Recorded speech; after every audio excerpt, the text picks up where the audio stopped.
अस्सलाम वालेकुम महासरीन ऐं नादरीन ड्रामा सीरियल दुलाब जी वॾी अपडेट दोस्तों तव्हां सां शेयर कंदा आहियूं। अचण वारा एपिसोड ज़बरदस्त थियण वारा आहिनि। छा अचण वारे एपिसोड में मंसूर खान खे उमिरि क़ैद लॻी वेंदी, जेल सज़ा लॻी वेंदी या छुटी वेंदो?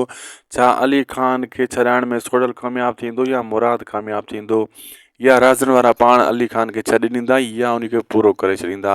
अचण वारा एपिसोड दोस्तों ज़बरदस्त थियण वारा आहिनि। हाणे शाहनवाज़ खान कहिड़ो क़दम खणंदो ऐं हाशिम जो छा थींदो, सॼी अपडेट ॾींदासीं हिन नंढिड़े वीडियो में। इनखे आख़िर ताईं ॾिसंदा थी सघे त शाहिद खोसो विलायक यूट्यूब चैनल खे सब्सक्राइब लाइक शेयर भी ज़रूरु करे छॾींदा।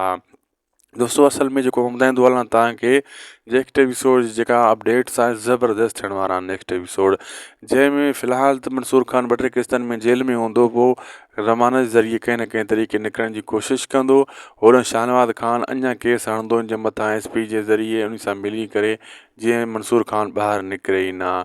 ऐं होॾां दोस्तों मां ॿुधाईंदो हलां जेका बि हाणे राज़नि वारा आहिनि उन्हनि खे इहो गुस्सो आहे त इहो कीअं थियो, असांजो भाउ मुराद कीअं मरायो, मंसूर खान क़दम कीअं खयो, इहा ॻाल्हि कीअं पुॻी, मंसूर खान जो घोटु असांजो भाउ कीअं पुॻो, उते हाशिम जो दोस्त कीअं मारियो वियो, उहो इंक्वायरी कंदो ऐं मुराद ते सॼो ॾोह ॾींदो ऐं मंसूर खान ते सॼो ॾोह ॾींदो।